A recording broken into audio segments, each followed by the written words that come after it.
Ce message vous est présenté par l'Assemblée chrétienne Le Tabernacle. www.letabernacle.net. Ce que j'ai compris hier en partageant, ça fait peut-être partie du message, mais c'est bien de l'enregistrer. Ce que j'ai compris hier en partageant, c'est que on a vraiment intérêt à vivre la vie dans l'esprit.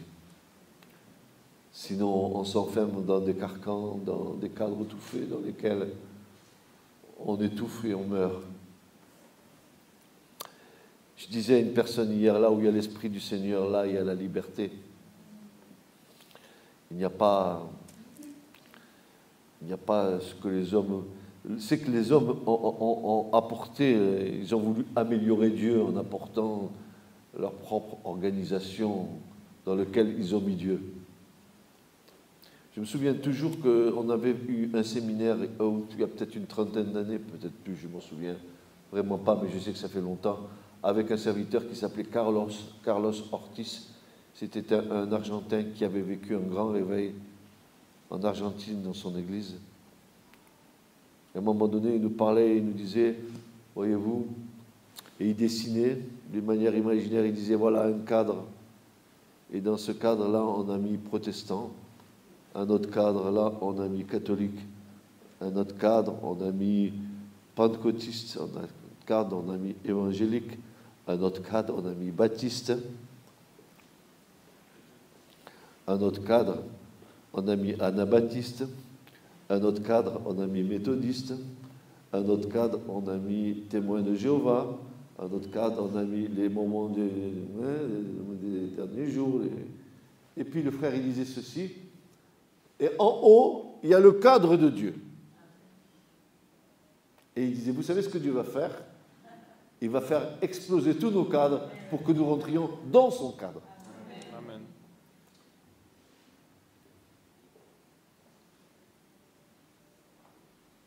Si un jour on t'interroge en te disant, tu es chrétien, tu fais partie de quelle église? Tu ne lui dis pas de quelle église tu fais partie. Tu vas lui dire, je suis à Christ. Amen. Que t'importe mon église, pourvu que moi, j'ai mon cœur attaché au Seigneur. Vous avez vu, il faut qu'on se différencie, on se met des appellations pour être connus. Mais nous avons d'abord la priorité d'être connus de Dieu. Après que les hommes nous connaissent ou pas, ce n'est pas un problème. Bien, pourquoi j'ai commencé comme ça en fait? C'est parce que ce matin, je vais vous parler du Saint-Esprit. Et particulièrement du gouvernement du Saint-Esprit. Est-ce que vous savez que le Saint-Esprit gouverne en ce moment? C'est lui qui a le gouvernement sur la terre. Moi, ce que j'ai aimé quand j'ai regardé les Écritures cette semaine, et Jésus a dit, mais le Saint-Esprit, il demeurera éternellement avec vous. Je me dis, mince alors, il est avec nous maintenant, il sera avec nous dans l'éternité. Mais il est déjà avec nous. Et l'Esprit de Dieu, c'est la volonté du Père de l'avoir envoyé à cause de l'œuvre de Christ pour diriger l'Église. Alors ce matin, il nous faut poser une pierre angulaire, une pierre d'angle sur cette prédication qui va soutenir tout l'édifice de la prédication. Vous savez qui est la pierre angulaire? C'est le Christ. Une seule pierre sans laquelle rien n'aurait de sens. Rien n'a un sens sans Christ. Pourquoi? Parce qu'il est Dieu. Pourquoi? Parce que tout a été créé par lui et pour lui. Parce que c'est lui, la pierre angulaire, qui soutient tout l'édifice. Il est roche, la tête, ou képhalé, la tête pareil en grec. Il est la tête du corps. L'Église n'est rien sans la tête. Un corps sans tête, tenez, prenez un poulet, coupez-lui la tête, vous allez voir, va continuer à gambader sans la tête. Mais il ne saura plus se diriger. Oui ou non? C'est bien ça? Eh bien, il en est ainsi si l'Église n'avait pas Christ comme tête. L'Église serait sans direction. Donc, une seule pierre sans laquelle rien n'aurait de sens. Et je mets là, et vous allez comprendre pourquoi, notre postulat repose entièrement sur cette déclaration de l'apôtre Jean. Un seul verset qui va nous éclairer. Jean 1, 18, que vous devriez connaître certainement par cœur. Jean 1, 18, l'évangile de Jean, le bien-aimé, celui qui avait posé sa tête sur le sein de Jésus pendant la Sainte Seine, pendant la Pâque du Seigneur. Voici ce que Jean va déclarer. Personne ne vit jamais Dieu. 1 Jean 1, 18. Non, pardon. Jean 1, 18. Jean 1, 18. Personne ne vit jamais Dieu. Le Fils unique qui est dans le sein du Père, lui, l'a fait connaître. Et c'est là où je veux en venir. Lui l'a fait connaître.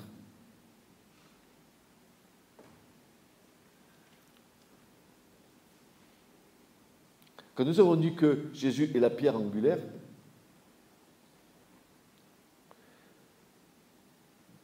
dans l'Ancien Testament, cette pierre avait un nom.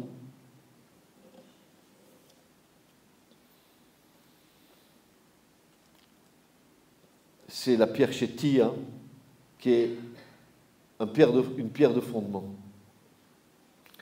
Et d'où sort-elle cette pierre? D'où vient-elle? Qu'est-ce que c'est que cette pierre? Peu connaissent l'origine de cette pierre, pourtant, elle est devant nos yeux dans l'Écriture. Elle est la pierre sur laquelle Jacob posa la tête et reçut cette vision d'une échelle descendant du ciel sur la terre, du ciel sur la terre et non pas de la terre vers le ciel, du ciel sur la terre, et voyant les anges descendre et monter sur cette échelle. C'est là où Jacob avait posé sa tête, sur cette pierre, et qu'il reçut la vision de la part de Dieu. Quelle vision? Jésus va reprendre cette chose-là en disant « Et si vous voyez le Fils de l'homme monter et descendre là où il était auparavant », il va le dire dans l'évangile de Jean. Comme s'il était, lui le Christ, le lien entre le ciel et la terre. Cette pierre chétia, qui à l'origine est la pierre où Jacob posa sa tête, alors que ça c'est la partie terrestre, parce qu'au départ de la création, Dieu, quand il a fermé l'abîme, il a fermé l'abîme avec une pierre, qui est une pierre chétia aussi, qui est la même pierre. Et cette pierre, parce qu'elle avait reçu la vision, parce que Jacob avait posé sa tête dessus, Jacob va faire une chose, il va prendre la pierre, il va la oindre d'huile.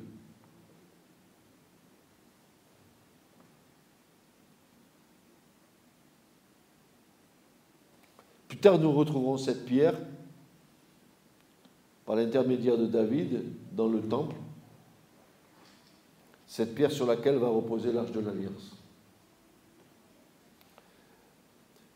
J'aime bien cette image de cette pierre qui reçoit l'arche de l'Alliance sur elle. Dieu a mis en Sion une fondation, un roc. Il y a un petit cantique d'ailleurs à ce sujet-là. Un roc, une fondation. Celui qui se heurte à elle ne sera point confus. Dieu a posé une fondation.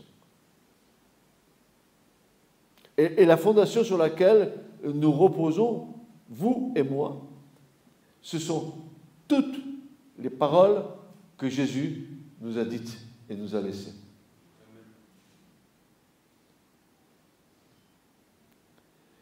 Il y aurait beaucoup à débattre sur ce verbe connaître. Et beaucoup l'ont fait avant nous, beaucoup de théologiens se sont arrêtés sur ce verbe. Connaître. Hein? Personne ne vit jamais Dieu, le Fils unique qui est dans le sein du Père l'a fait connaître, point à la ligne. Nous les avons lus, n'est-ce pas? C'est tout. Nous avons lu. Mais qu'est-ce que nous avons compris?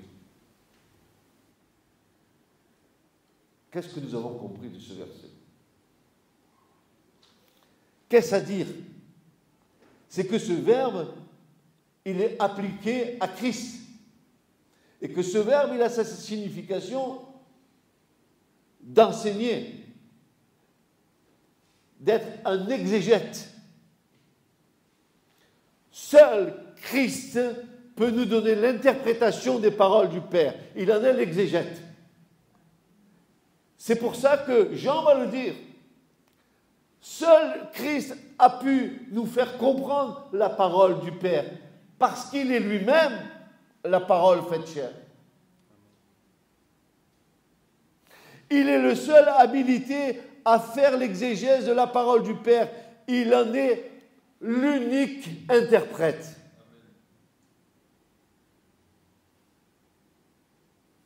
Ici, le verbe connaître en grec a une signification qui va nous éclairer, qui va nous donner une dimension insoupçonnable à Christ. Sa signification veut dire détailler, faire une narration. Ce verbe est utilisé dans les écrits pour l'interprétation de ce qui est sacré, de ce qui est divin, pour les oracles et pour les songes. C'est un verbe qui est spécifiquement fait pour ça. Et quand Jean dit que c'est le Fils unique qui est dans le sein du Père qui nous le fait connaître, comment nous connaissons le Père? Par les paroles que Jésus nous a transmises. Oui ou non? Jésus est le seul exégète de l'Écriture. Alors nous, les hommes, en théologie, on a fait de l'exégèse. Mais on a fait de l'exégèse humaine. On a pris la parole de Dieu, on a pris des ciseaux, on a commencé à la découper en petits morceaux pour faire comprendre ce que Dieu n'a jamais dit. Vous vous rendez compte comment on est idiot? On veut faire comprendre aux gens ce que Dieu n'a jamais dit. Seul Christ peut nous révéler la hauteur, la largeur et la profondeur de la parole de son Père.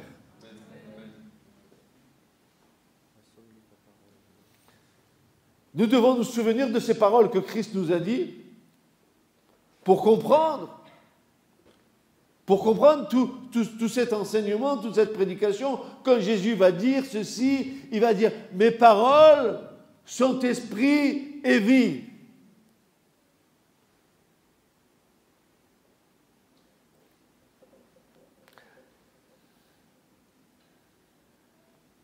L'exégèse,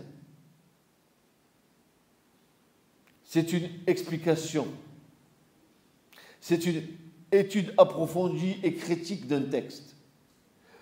Le Christ nous a donné une étude approfondie des paroles de son Père. Il en est l'unique interprète. L'exégète est donc celui qui interprète un texte. Celui qui interprète ne peut pas rester neutre. Quand moi je traduis quelque chose, je ne suis pas neutre, je vais en donner une explication. Donc, je ne suis pas neutre, je suis engagé dans ma responsabilité, dans ce que je suis en train de traduire. Il n'y a pas de neutralité. Jésus n'a pas été neutre, n'est-ce pas, quand il a donné les paroles de son Père. Celui qui interprète ne peut pas rester neutre, il devient d'office le porte-parole ou l'accusateur de son texte. En effet, il devient l'avocat du texte. Et c'est ce que le Christ a fait devant le peuple d'Israël. Il a donné tout le vrai sens des paroles de son Père. Vous vous rappelez quand Jésus disait « Vous dites que c'est comme ça, et moi je vous dis que c'est pas comme vous dites, c'est comme je dis. » Oui ou non? C'est bien ce que Jésus disait. Vous dites que, et moi je dis que non.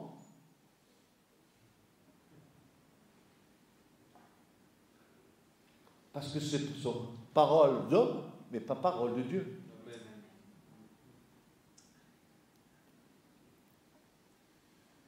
Alors, lorsque l'œuvre de la croix est accomplie et que le Christ remonte auprès du Père, le Saint-Esprit nous est envoyé selon la promesse du Seigneur. Il part, Jésus remonte à la droite du Père, il commence à reprendre ses fonctions de ministre officiel des lieux saints, il règle la liturgie dans le temple, les anges, les archanges, les groupes de louanges, tous les matins dans le temps terrestre, les anges sortent du fleuve de feu de Dieu, ils vont pour adorer Dieu. Et le soir, ils reviennent, ils repartent dans le feu. Ce sont les séraphins, les saraphes, les brûlants.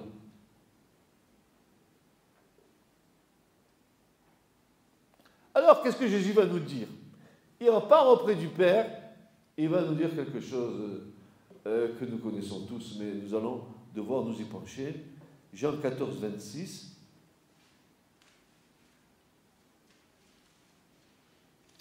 Jean 14, 26, voici ce que Jésus va déclarer. Mais le consolateur, le paraclète, l'avocat, le médiateur, ce que vous voudrez, l'Esprit Saint, que le Père enverra en mon nom, alors écoutez bien, lui vous enseignera toutes choses et nous vous rappellera toutes les choses que je vous ai dites. Alors, c'est clair que le Saint-Esprit ne parle pas de lui-même. Et c'est clair que le Saint-Esprit ne fait que nous recommuniquer ce que Jésus nous a déjà dit. Ne nous attendons pas à une révélation autre. Pourquoi? Pourquoi? Dieu, le Père, ayant autrefois, à plusieurs reprises et de plusieurs manières, parlé au Père par les prophètes, en ces jours-là, nous a parlé dans le Fils, qu'il a établi héritier de toutes choses, par lesquelles aussi il a fait les mondes, qui étant le resplendissement de sa gloire et l'empreinte de sa substance. Allez, il continue, il est en train de glorifier Jésus. Mais il nous est dit, à la fin des temps, Dieu nous a parlé par le Fils. Ça veut dire que depuis que le Fils nous a parlé, qu'il est remonté auprès du Père, c'est fini. On n'a plus rien à attendre. Tout est là. Amen. C'est pour ça que dans l'Apocalypse, Jean dira, celui qui ôte, qui retranche, ou qui ajoute quelque chose à la révélation, qu'il soit anathème. Sous le gouvernement du Saint-Esprit, la parfaite harmonie dans la divinité entre le Père, le Fils et l'Esprit Saint vont nous être révélées. Le Saint-Esprit n'outrepassera pas ce que Jésus a dit ou fait ou révélé. Il viendra simplement attester et sceller ce qui a été déjà dit. Il nous le rappellera, il scellera ça. Son gouvernement, jusqu'au retour du Christ, se bornera uniquement à rappeler ce que le Fils unique du Père a déjà dit. Car le Fils a parlé d'une manière définitive. C'est fini. N'attendez rien d'autre. S'il vous plaît, juste pour que nous soyons édifiés, je vais lire Hébreux 1, versets de 1 à 14. Ça vaut le coup pour nous qui croyons. C'est un condensé, j'ai même pas les mots pour le dire, tellement que ça nous dépasse. Alors je lis, Dieu, ayant autrefois à plusieurs reprises et en plusieurs manières parlé au Père par les prophètes, à la fin de ces jours-là, nous en a parlé dans le Fils qu'il a établi héritier de toutes choses, par lequel aussi il a fait le monde. Si c'est le monde rectifié, mettez les mondes parce que c'est un pluriel dans le texte grec, Ou si vous voulez mettre un singulier, mettez l'univers, ça regroupe tout le monde, c'est pareil, n'est-ce pas? Qui étant le resplendissement de sa gloire et l'empreinte de sa substance, soutenant toutes choses par la parole de sa puissance. Vous êtes en train de réaliser ce qui est écrit là? Ayant fait par lui-même quoi? La purification des péchés. C'est assis à la droite de la majesté dans les lieux hauts, étant devenu d'autant plus excellent que les anges, qu'il a hérité d'un nom plus excellent qu'eux. Car auquel des anges a-t-il jamais dit, tu es mon fils, moi aujourd'hui je t'ai engendré? Et encore, moi je lui serai pour père, et lui me sera pour fils. Et encore, quand il introduit le premier-né dans le monde habité, il dit que tous les anges de Dieu lui rendent hommage, c'est-à-dire l'adorent. Et quant au Fils, ton trône, ô Dieu, quant au Fils, ton trône, ô Dieu, et au siècle des siècles, c'est un sceptre de droiture que le sceptre de ton règne. Tu as aimé la justice et tu as haï l'iniquité. C'est pourquoi Dieu, ton Dieu, t'a oint d'huile de joie au-dessus de tes compagnons. Et toi, dans les commencements, Seigneur, tu as fondé la terre et les cieux qui sont l'œuvre de tes mains. Eux, ils périront, mais toi, tu demeures. Ils vieilliront tous comme un habit. Tu les plieras comme un vêtement et ils seront changés. Mais toi, tu es les mêmes et tes ans ne cesseront point. Et auquel des anges a-t-il jamais dit, assieds-toi à ma droite jusqu'à ce que j'aie mis tes ennemis pour le marchepied de tes pieds? Ne sont-ils pas tous des esprits administrateurs envoyés pour servir en faveur de ceux qui vont hériter du salut? C'est pourquoi nous devons porter une plus grande attention aux choses que nous avons entendues, de peur que nous nous en écartions.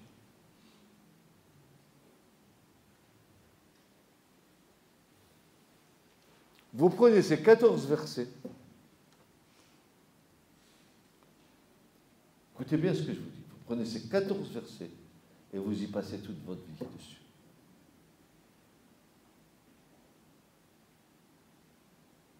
Toute votre vie, vous passez sur ces 14 versets.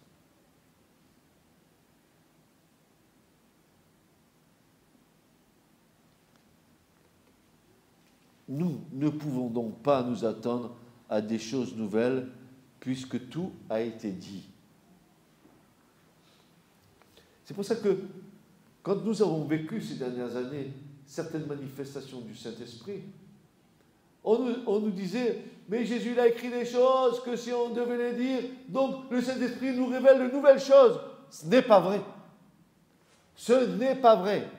L'Esprit de Dieu nous révèle uniquement ce que Jésus a déjà dit. Le Saint-Esprit ne parle pas de lui-même, il ne fait que transposer les paroles du Seigneur.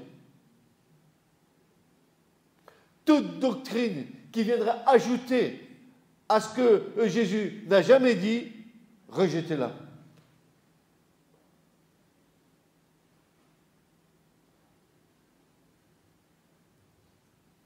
Jean 16, versets 12 à 15.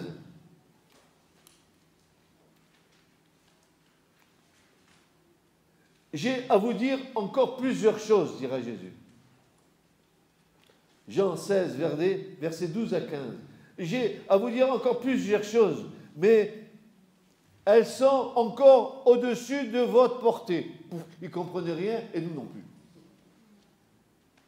Vous ne pouvez pas comprendre ce que j'ai à vous dire tant que vous n'avez pas reçu le Saint-Esprit. Voilà.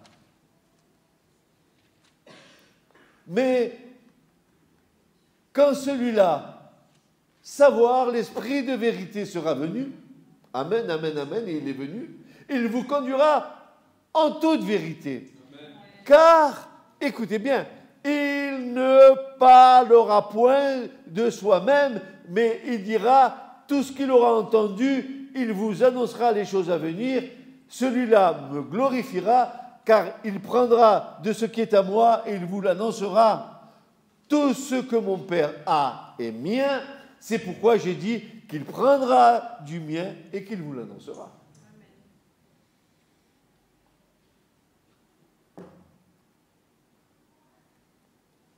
On peut s'égarer Et le diable peut nous égarer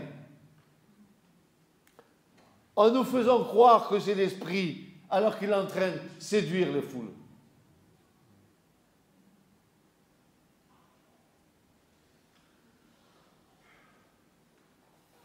Harmonie parfaite, compte tenu de la relation vitale qui existe entre le Saint-Esprit et le ministère prophétique. Il ne suffit pas pour le prophète d'être rempli ou même dirigé par l'Esprit. Le prophète doit être entièrement gouverné par le Saint-Esprit. Tu as vu le gouvernement? Qu'est-ce que c'est qu'être gouverné? Tu as vu le bateau?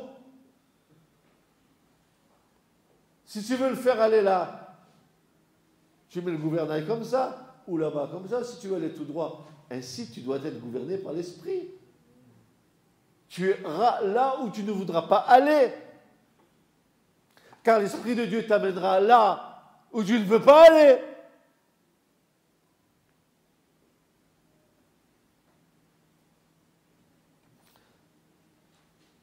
Le verbe gouverner signifiant diriger, orienter, c'est être sous la discipline, l'autorité et la gouverne du Saint-Esprit. Cela implique 8 étapes. Et chacune vient dans le bon ordre. D'abord et prioritairement, fondamentalement, c'est premièrement pour être gouverné et dirigé par le Saint-Esprit. Alors, comme on disait hier, il faut naître de l'esprit. C'est le postulat, c'est la pierre fondamentale, c'est la chétia. Si tu n'es pas né de l'esprit, eh ben, tu ne peux pas comprendre les choses qui sont en haut. L'homme animal, il ne peut pas comprendre les choses en haut. Il est animal, point de barre. C'est fini, il ne comprend rien. Pour comprendre les choses en haut, il faut que tu sois né d'en haut. Et si tu es né d'en bas, tu comprends les choses d'en bas, c'est bien sûr. Les chicayas, les trucs, les bêtises, quand les gens ils veulent vous parler de Dieu alors qu'ils ne connaissent pas Dieu, c'est vous les écoutez et vous devenez fou, quoi. Comme dit l'autre, vous pétez un plomb, quoi.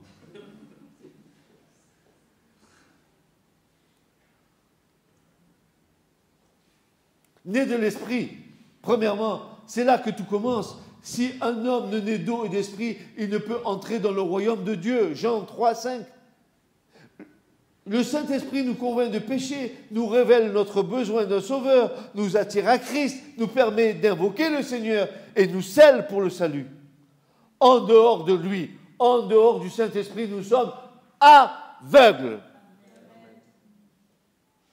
sourds, muets. Il faudrait mieux se taire. Aux choses de Dieu. Car l'homme naturel ne reçoit pas les choses de l'Esprit de Dieu, car elles sont une folie pour lui. Il ne peut les connaître parce que c'est spirituellement qu'on en juge. 1 Corinthiens, chapitre 2, verset 14.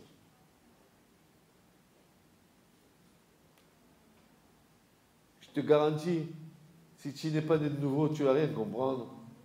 Tu vas vouloir expliquer Dieu avec ton intelligence humaine, avec les choses polluées du monde, tu vas dire Dieu, il est comme ça.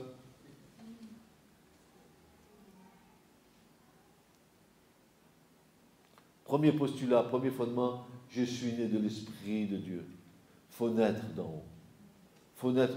Et puis, vous allez voir que c'est beau. Une fois que tu es né de l'Esprit, tu vois comment la gouverne du Saint-Esprit va te diriger. Comment vous dire, c'est tellement beau que l'Esprit de Dieu nous dirige. Parce qu'on en voit toujours le fruit au bout, quoi. Il y a quelque chose qui se passe. Alors, si tu es né de l'Esprit, qui est le premier postulat, ensuite il faut que tu sois rempli de l'Esprit. C'est pas seulement tu nais. Tu as vu quand le bébé est né, il a une certaine petite compréhension. Mais après, il faut qu'il grandisse, qu'il soit rempli, quoi. Il faut qu'il comprenne un peu mieux. L'Écriture rapporte fidèlement la différence remarquable dans les disciples avant et après acte 2. Avant acte 2, c'était des bourricots, excusez-moi, qui n'avaient pas reçu l'Esprit. Dès qu'ils ont reçu l'Esprit, ils ont commencé à comprendre les choses.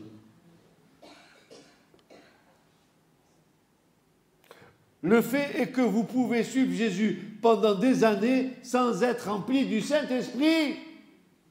Je répète, vous pouvez suivre Jésus pendant des années sans être rempli du Saint-Esprit, tout comme l'ont fait ses premiers disciples.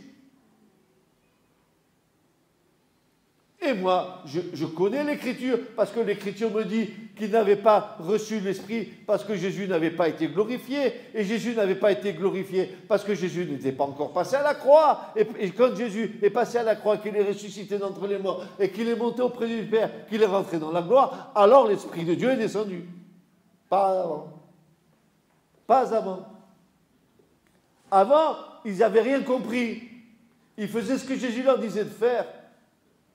Mais maintenant, après Acte 2, après la Pentecôte, c'était différent. L'Esprit tombait sur eux comme des flammes de feu. Ils étaient dans le revêtement de puissance. Le soir de la résurrection, Jésus a soufflé en eux l'Esprit.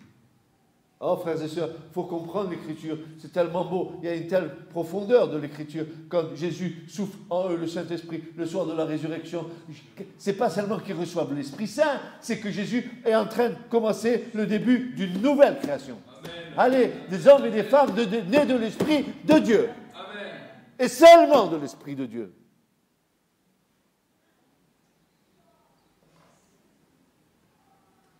Remplis de l'Esprit. Comprenons les choses d'en haut. Et même s'ils ne comprenaient pas, même avec les Saint-Esprit, ils s'attendaient à la révélation. Ah, vous vous rappelez, vendredi soir, l'enseignement sur le tabernacle, 1 Pierre 1, les prophètes ont prophétisé de la grâce. Rendez compte, 600 ans avant que le Christ vienne, ils avaient déjà prophétisé. Même les souffrances de Christ, ils ont prophétisé.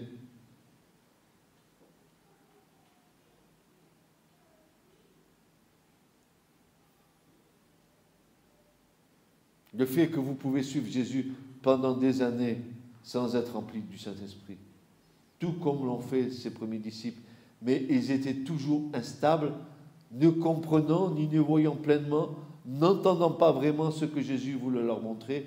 Il a fallu que le Saint-Esprit les remplisse pour qu'ils puissent vraiment commencer à saisir. C'est ce qui explique l'insipidité spirituelle de bien des gens pris au piège de l'Église religieuse. Ils ne comprennent rien. On fait les neuvaines, on fait des petits partages, puis on désigne quelqu'un qui va apporter peut-être la parole. On sonne les matines. On fait un petit chapelet pour se rassurer. Un chapelet pour se rassurer. Il faut faire des vers sans en avoir l'air, vous comprenez? Et voilà, on meuble sa foi avec des rites. Et derrière, c'est creux, c'est vide. Et les gens, ils s'approprient de ça pour se rassurer dans leur foi. Mais leur foi est vide et insipide. Il n'y a aucun goût dans ce qu'ils disent. Aucune saveur. Un homme, une femme animée de l'esprit, c'est épicé, c'est salé, il y a de la saveur, il y a de la saveur. Tu goûtes, tu bois, c'est frais, ça rafraîchit.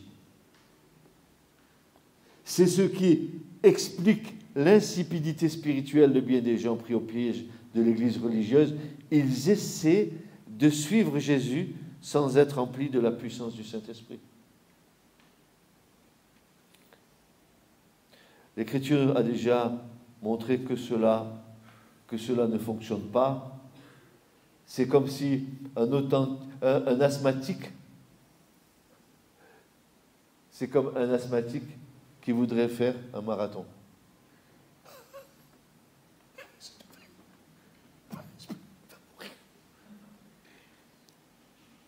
Nous devons être remplis de l'Esprit. Éphésiens 5, 18.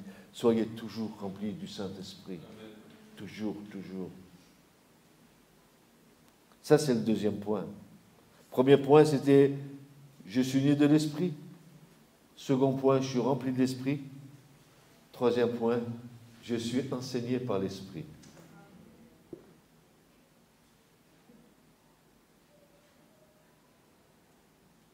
L'homme est seulement apte à nous porter beaucoup de connaissances. Mais l'esprit de vérité, c'est l'enseignant. Amen. Je peux vous apporter beaucoup de connaissances, mais c'est le Saint-Esprit qui est l'enseignant, c'est pas moi. Amen. Rendons à César ce qui appartient à César. Et j'écoutais hier une conversation concernant la dîme. Ça tombe juste sur moi, tiens. Moi qui me tiens éloigné de ces conversations-là, non, mais la dîme, non. Alors, l'homme à côté disait, mais Jésus n'a pas dit qu'il fallait payer le passage là du pont, là, et il dit, et le cester qui était dans l'eau, il n'a pas ressorti. Et j'ai dit, moi j'ai mis mon grain de sel, un simple grain de sel, j'ai dit, rendons à César ce qui appartient à César et à Dieu ce qui appartient à Dieu.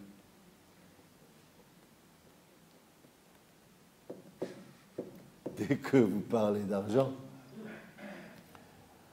même ceux qui n'ont pas de cheveux, ça commence à se hérisser sur la tête. Et ce n'est pas nous qui avons abordé le sujet, bien loin de là. C'est une certaine personne féminine.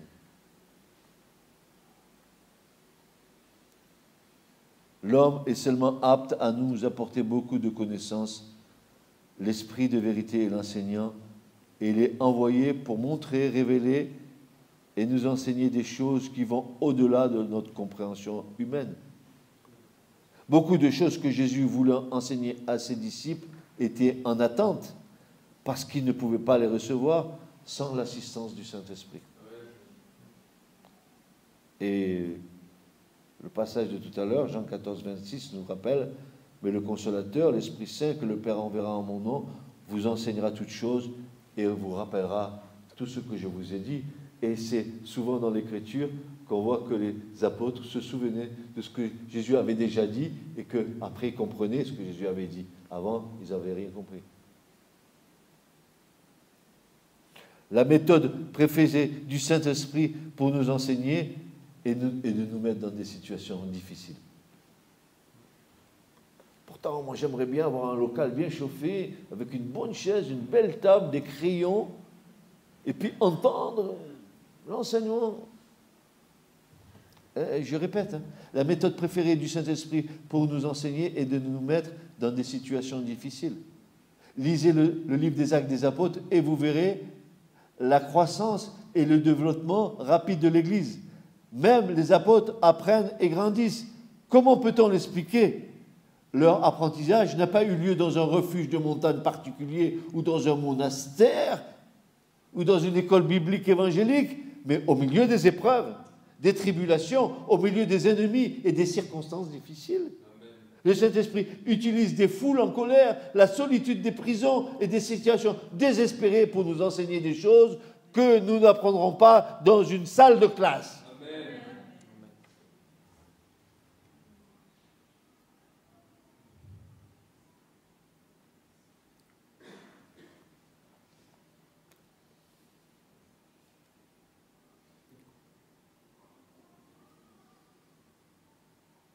Enseigné par l'Esprit, né de l'Esprit, rempli de l'Esprit, enseigné par l'Esprit, ajusté par l'Esprit. Il faut que la pièce elle coulisse bien. Ajusté par le Saint-Esprit. Le Saint-Esprit n'est pas intéressé à remplir notre tête de faits notables et d'anecdotes doctrinales bibliques. Le but d'être enseigné par l'Esprit est d'être ajusté à l'Esprit, c'est-à-dire de renoncer à notre entêtement, à suivre nos propres voies et faire les choses à la manière de Dieu. Voilà. Si tu veux être ajusté par l'Esprit, fais les choses à la manière du Seigneur. Pas avec « je pense, donc je suis ». Rodin, le grand penseur, c'est moi. Non, non, non, non, non, non, non, non, non, non, non, non, non, non, non, non. c'est-à-dire de renoncer à notre entêtement, à suivre notre propre voie et faire les choses à la manière de Dieu. Cet ajustement est généralement inconfortable et souvent douloureux. Faire la volonté de Dieu, ça coûte.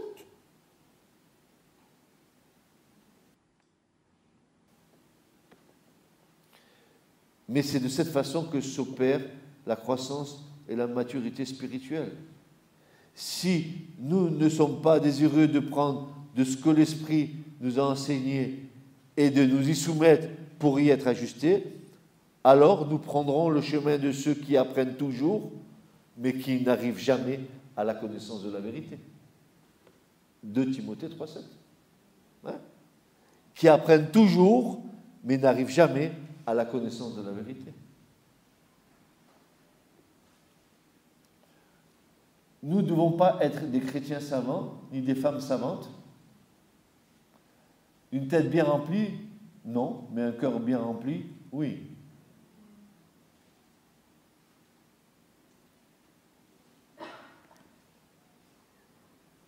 Le Saint-Esprit se retire et ne nous montrera rien au-delà du dernier point de notre désobéissance.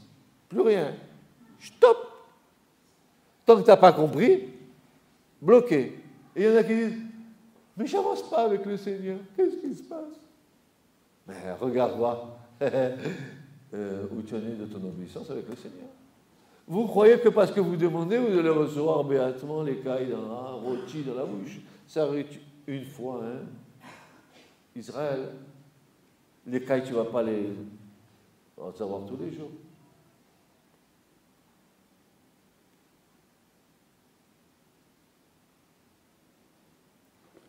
Le Saint-Esprit se retire et ne nous montrera rien au-delà du dernier point de désobéissance. Nous sommes la génération la plus enseignée dans l'histoire du monde, mais nous sommes les moins disposés à être ajustés par la vérité lorsque nous l'entendons. Comme la connaissance a augmenté, normalement notre obéissance doit augmenter. Malheureusement, c'est l'inverse qui se produit. Plus nous connaissons et moins nous avons l'envie d'obéir. Pourquoi? Qu'est-ce qui nous empêche? Faites l'examen de vos vies et vous verrez ce qui vous empêche.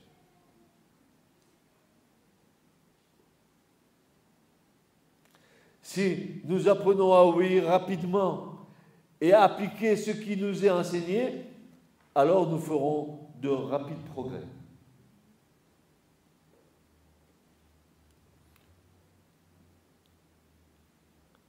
Bien, alors, je suis né, très bien. Je suis rempli, super bien.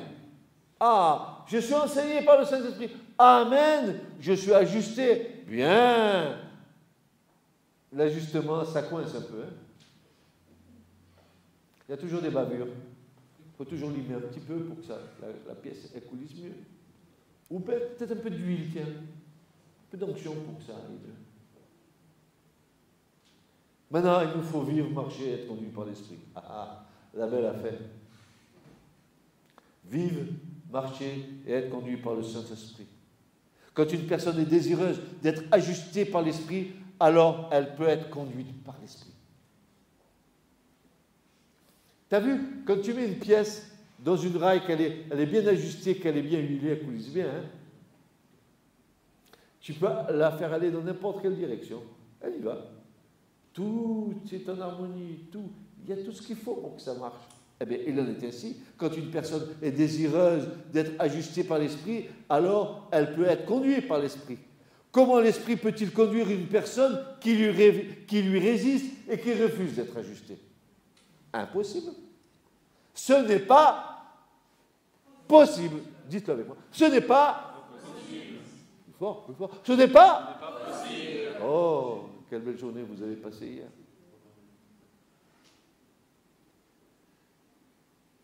Pourtant, avec quelle facilité et désinvolture les gens disent « c'est ainsi que je suis conduit », même si cela devait être cela devait clore tous les arguments. Les mots peuvent tromper, mais les fruits ne mentent pas. Oh, frère, je suis rempli de l'esprit. Regarde, ça dégouline sur moi. Seulement, tu ne sais pas obéir à une seule parole du Seigneur. Ne me dis pas que tu es rempli. Dis-moi que tu as besoin d'une vidange, oui, mais tu n'es pas rempli.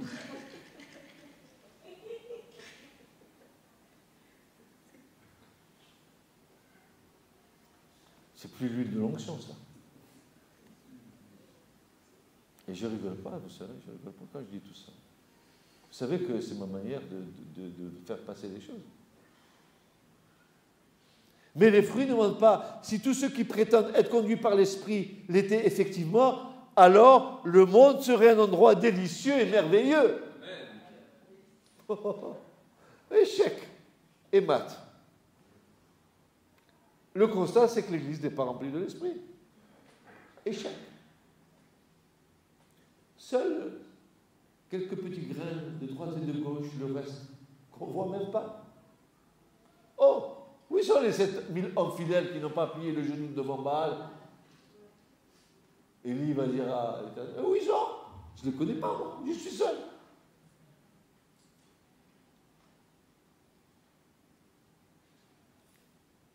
Si tous ceux qui prétendent être conduits par l'Esprit l'étaient effectivement, alors le monde serait un endroit délicieux et merveilleux. La vérité est la suivante, les chrétiens charnels ne peuvent pas être conduits par l'Esprit car ils ne veulent pas être enseignés ou être ajustés par l'Esprit. Ils ne veulent pas.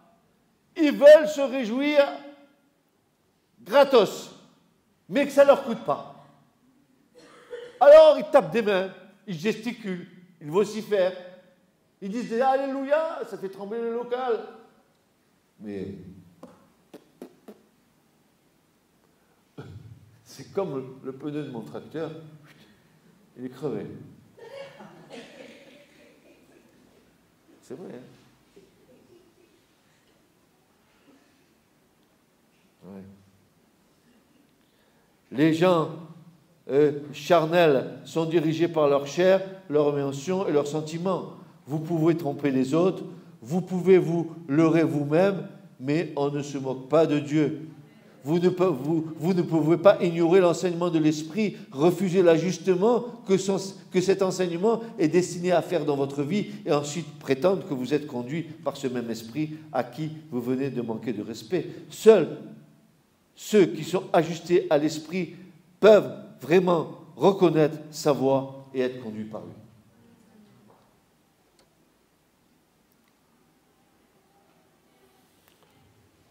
Quand tu reçois l'Esprit, que tu es né de l'Esprit de Dieu, que tu reçois la vie, moi, je vois les enfants, ils naissent, ils reçoivent la vie, ils commencent à grandir un peu. La seconde chose qu'ils font, c'est qu'ils vont marcher. Et ensuite, une fois qu'ils marchent, ils vont chercher la direction. Où aller? Ainsi, il en est de l'Esprit. Si tu es né de l'Esprit, si tu vis par l'Esprit, il faut que tu marches par l'Esprit, il faut que tu sois conduit par l'Esprit.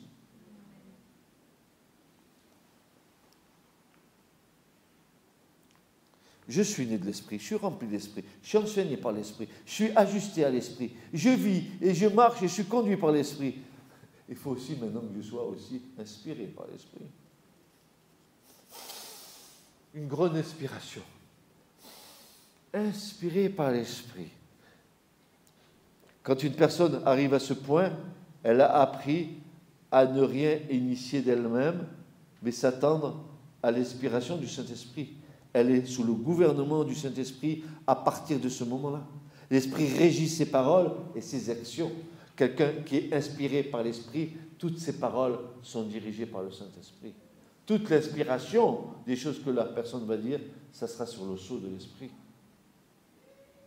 Elle ne s'appuie plus sur sa chair.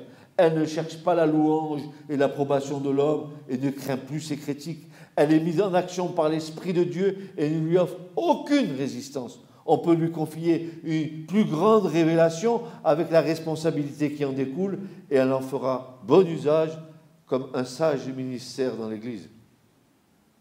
Inspiré par l'Esprit.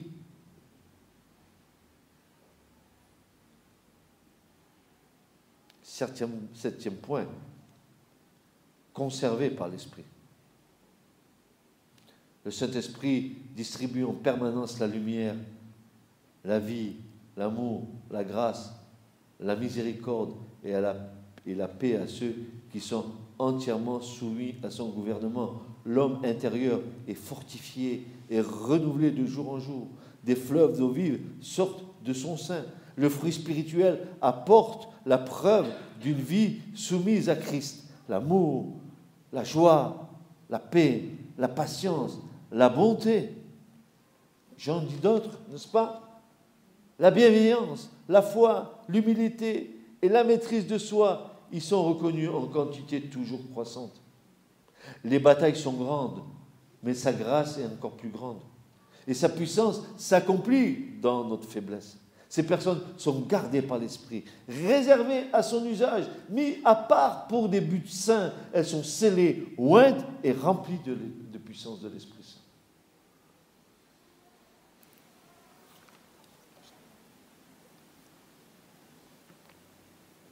Et maintenant, le dernier point.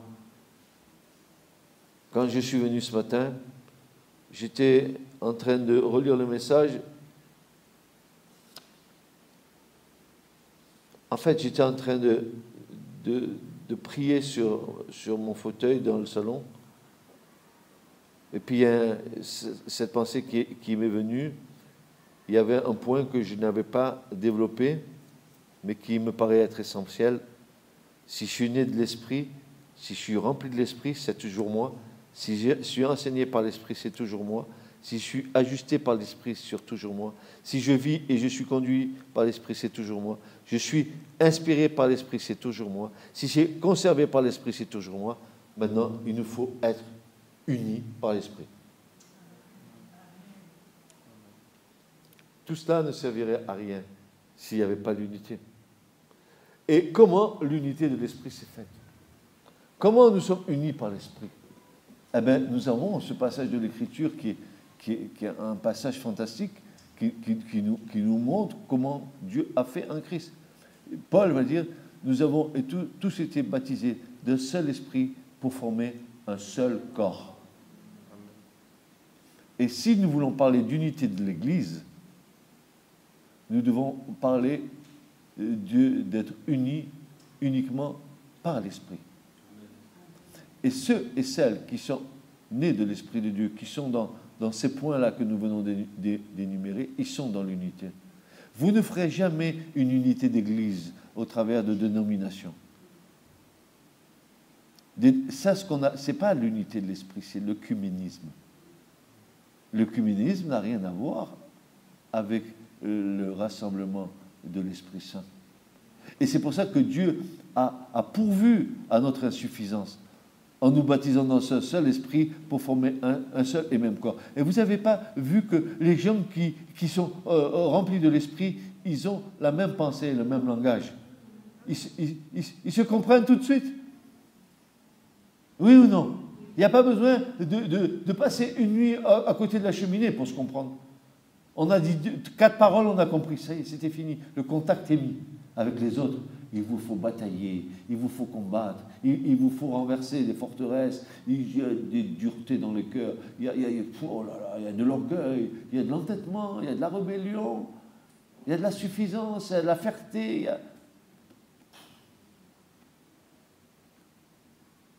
Quel combat! Il n'y a pas d'une massue pour tout casser, quoi. Unis par l'esprit, mais aussi un esprit qui est rassemblé ensemble, qui rassemble le corps ensemble, pour que l'onction descende. Vous vous rappelez le psaume 133? Ah, qu'il est doux, qu'il est agréable pour des frères d'habiter unis ensemble. Ah, unis ensemble. Ah, qu'est-ce que ça veut dire, ça, unis ensemble? Ça veut dire qu'on peut être ensemble sans être unis. C'est ce qui s'est passé, en fait. On peut être ensemble avec des gens différents et pas être unis. Mais quand tu es unis ensemble, avec une même pensée, avec une même vision de Dieu, alors qu'est-ce qui se passe? C'est comme l'onction qui descend sur la tête d'Aaron, qui coule le long de sa barbe, le long de son corps. C'est l'onction qui descend sur le corps de Christ. Alléluia. C'est que comme ça qu'on est unis. Par l'Esprit de Dieu. Et Paul dira dans Éphésiens, en nous employant et en nous appliquant à garder l'unité de l'esprit par le lien de la paix. Maintenant, nous sommes inspirés, nous sommes nés, nous sommes ajustés. Maintenant, nous devons nous garder dans l'unité ensemble. À quoi ça servirait de dire je suis rempli du Saint-Esprit si je ne suis pas uni avec mes frères et sœurs?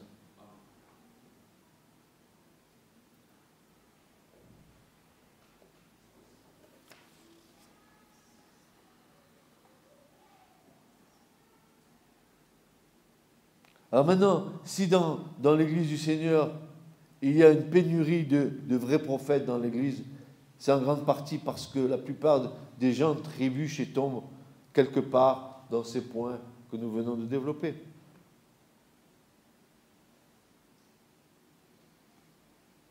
S'ils continuent à aller de l'avant dans la chair, ou se font happer par les chefs religieux, alors ils deviennent de faux prophètes, suivant toutes sortes de fausses conduites inspirées, soit par leur propre imagination, soit par un esprit démoniaque.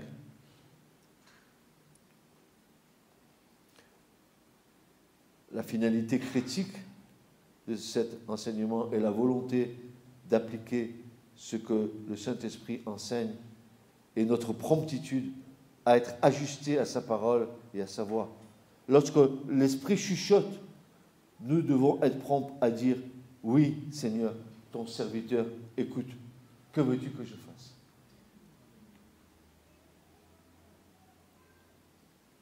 Ensuite, il faut être rapide à obéir. Il n'y a pas de limite à ce que Dieu peut faire dans et par une personne qui est soumise sans réserve à son gouvernement. Amen.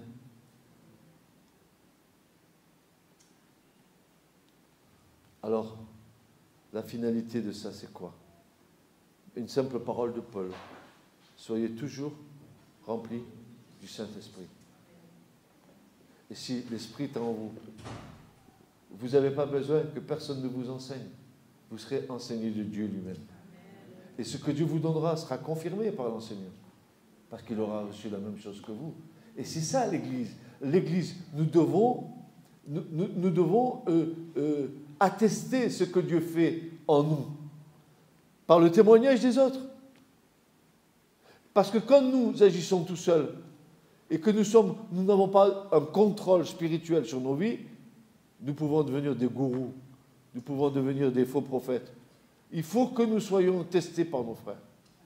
Que tout ce que nous enseignons, tout ce que nous disons ou tout ce que nous prophétisons soit soumis. D'ailleurs, c'est prévu dans l'Écriture. L'esprit des prophètes est soumis aux prophètes. Que tout se fasse sur la déclaration de 2 ou 3 témoins. Que tout soit examiné. Retenez ce qui est bon, laissez de côté ce qui est moins bon. Mais il faut le regard et l'approbation des frères. C'est pour ça que je suis contre les cellules de maison. C'est pas que je dise que c'est mal, mais il n'y a pas une autorité suffisante pour que j'ai toujours vu les cellules de maison partir en live, partir en déconfiture. Les gens veulent faire leur œuvre. Ils pensent qu'ils sont suffisamment armés pour faire une œuvre. Mais sont-ils appelés de Dieu?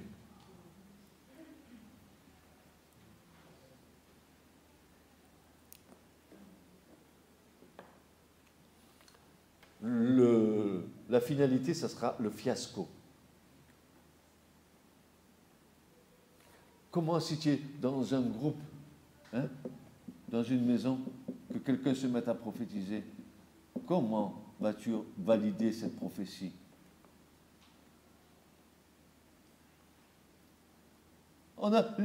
Les chrétiens, ils sont tellement, comment on appelle ça, béata, ils sont béats, qui pensent que tout ce qu'on dit de la part de Dieu, ça vient de Dieu.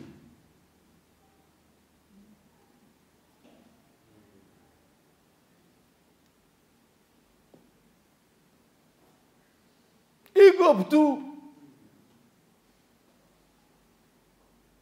Et nous en avons vu les effets néfastes de ce type de groupe.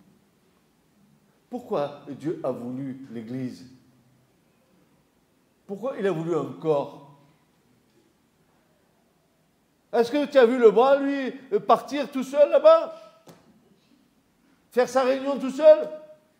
Il est inutile, le corps.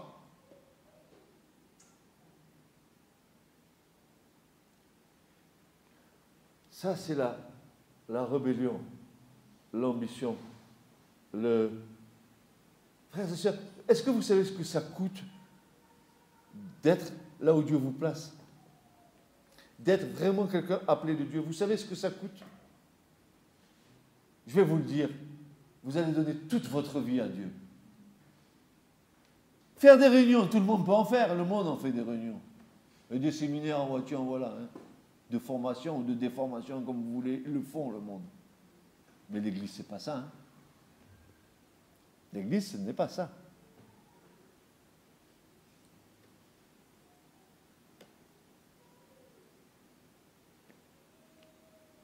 Si tu as une ambition de servir Dieu, si c'est ton ambition, sache que tout ce que tu feras en dehors de l'Esprit de Dieu ne réussira pas. Si tu veux te placer toi-même quelque part ou faire quelque chose que Dieu n'a pas prévu pour toi, tu perds ton temps. Tu perds ton temps. Tu gaspilles ton temps. Car quand Dieu appelle quelqu'un, il l'appelle à une place bien précise. Je sais comment Dieu fait. Quand Dieu appelle quelqu'un, il a mis déjà ce désir dans son cœur de la personne. Et la personne a ce désir dans son cœur. Elle sait quelque part que c'est quelque chose qu'elle aimerait faire pour Dieu. Mais je ne dis pas faire pour faire, que ce serait son désir profond de servir Dieu comme ça. Après, Dieu, lui, il sait ce désir. Et si c'est ce qu'il veut pour toi, t'inquiète pas. Tu n'auras pas beaucoup à forcer pour répondre à l'appel de Dieu. Il aura tout prévu pour toi. Maintenant, si tu veux te mettre là où Dieu ne t'a pas appelé, tu perds ton temps, tu vas pleurer, tu vas passer par des épreuves. À un moment donné de ta vie, tu feras un petit peu le point de ta vie, tu diras, mais qu'est-ce que j'ai gaspillé comme temps pour rien du tout? Quel idiot j'étais!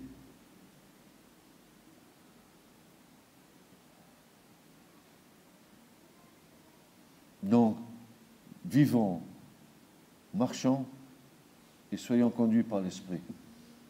Amen. C'est ce que le Seigneur veut pour nous.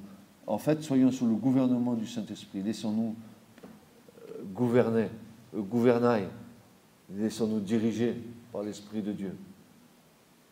Afin que nous allions dans la direction que Dieu veut nous donner. Afin d'atteindre le but. Que Dieu vous garde. Ce message vous a été présenté par l'Assemblée chrétienne Le Tabernacle. www.letabernacle.net